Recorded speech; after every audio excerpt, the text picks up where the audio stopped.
करीब 19 महीनों से जारी रूस यूक्रेन के बीच जंग की आंच अब नेटो देशों को भी अपनी चपेट में लेने लगी है और इसका सबसे पहला शिकार बना है ब्लैक सी से सटा देश रोमानिया, जहां बीती रात 3 बड़े ड्रोन हमले को अंजाम दिया गया। लेकिन रूस के तरफ से यह पहला ड्रोन अटैक नहीं था। इससे पहले भी कई दफा रूस के आत्मघाती ड्रोन रोमानिया के एयर स्पेस में दाखिल हो चुके हैं, रोमानिया के सरहदी इलाकों में धमाका कर चुके हैं। वहीं दूसरी तरफ पोलैंड और बेलारूस में आर पार जैसे हालात बन चुके हैं। तो क्या जल्द ही पुतिन के प्रकोप से थर्रा उठेगा नेटो? इस रिपोर्ट में देखिए।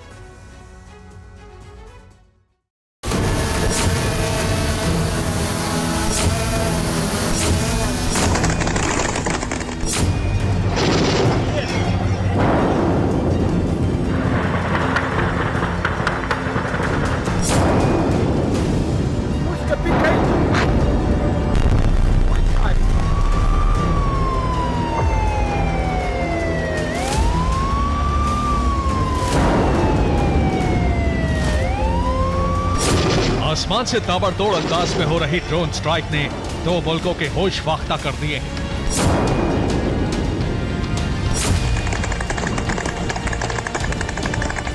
क्योंकि आत्मघाती ड्रोन के हमले के चलते जोरदार विस्फोट हो रहे हैं।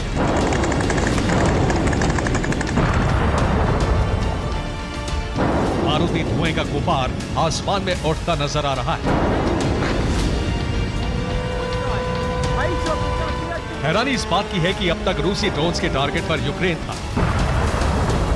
ब्लैक सी से सटा यूक्रेन का ओडेसा रीजन था, मगर अब रूसी डिफेंस के विस्फोटक ड्रोन यूक्रेन के साथ साथ नेटो देश में भी बारूदी कोहराम मचा रहे हैं, वो भी सिलसिलेवार अंदाज में।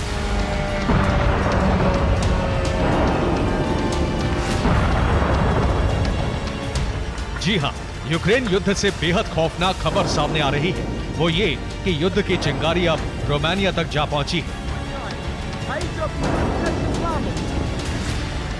आपको बता दें कि बीती रात रोमानिया पर 3 बड़ी ड्रोन स्ट्राइक की गई। रोमानिया के तटीय इलाकों को निशाना बनाया गया।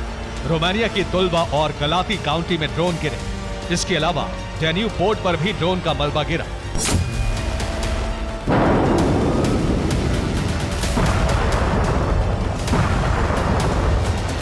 जी हां, रूसी बमबारी से रोमानिया का बॉर्डर दहल उठा, क्योंकि ये कोई पहला वाकया नहीं था जब रोमानिया पर ड्रोन स्ट्राइक की खबर सामने आई है। इसके पहले भी 2 बार रूस डिफेंस के ड्रोन रोमानिया के एयर स्पेस में घुसपैठ कर हमले को अंजाम दे चुके हैं और इस बार भी पूरी प्लानिंग और तैयारी के साथ रूसी ड्रोन ने रोमानिया के बॉर्डर इलाके पर हमला किया।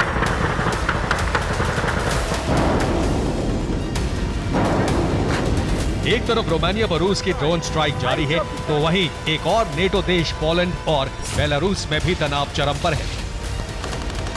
सीमा उल्लंघन विवाद किसी भी वक्त युद्ध की शक्ल ले सकता है।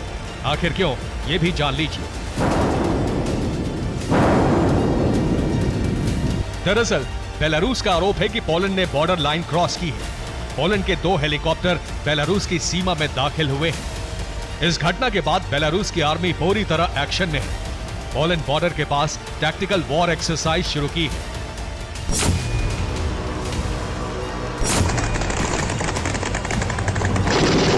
मतलब यह है कि अब पुतिन का प्लान नेटो देशों पर चढ़ाई करने का है। शायद तभी रोमानिया के खिलाफ रूस ने, तो वहीं पोलैंड के खिलाफ बेलारूस ने जंगी मोर्चा खोल दिया है।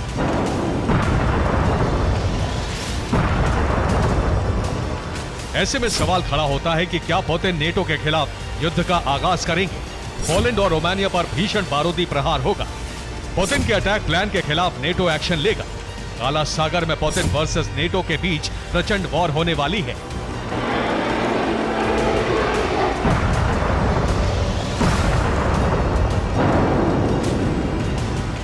मौजूदा हालात इस बात के साफ और सीधे संकेत दे रहे हैं कि पुतिन का फोकस अब यूक्रेन के बजाय नेटो पर शिफ्ट हो गया है।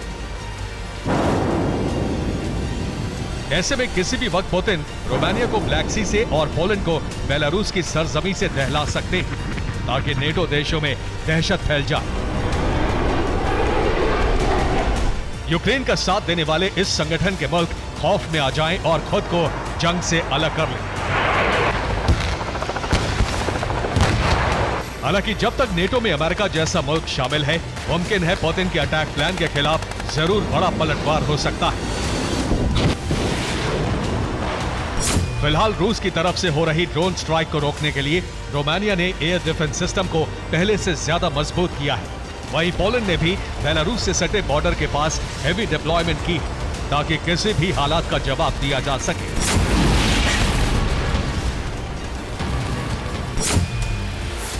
वहीं काला सागर में रूस के दबदबे को कम करने के लिए यूक्रेन ने ड्रोन सबमरीन को वॉर जोन में झोंक दिया है। पहली बार यूक्रेन ने रूस की ब्लैक सी फ्लीट के खिलाफ अपने साइलेंट किलर का इस्तेमाल किया है।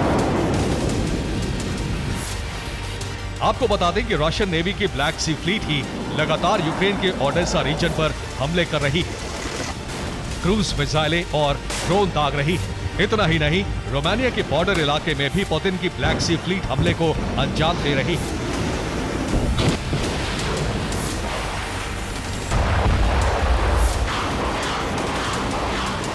ऐसे में यूक्रेन ने ड्रोन सबमरीन को गेम चेंजर वेपन की तरह काला सागर में इस्तेमाल करने का प्लान बनाया है। आखिर कैसे, ये भी जान लीजिए। यूक्रेनी नौसेना की ड्रोन सबमरीन 18 फीट लंबी है। इस ड्रोन सबमरीन की मारक क्षमता 600 मील है। ये सबमरीन सैकड़ों किलो विस्फोटक ले जा सकती है।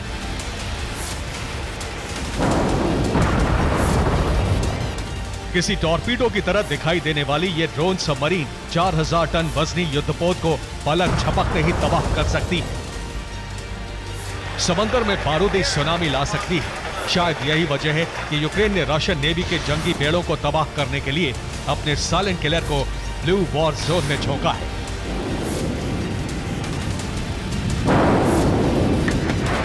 Bureau report, TV9 Bharat.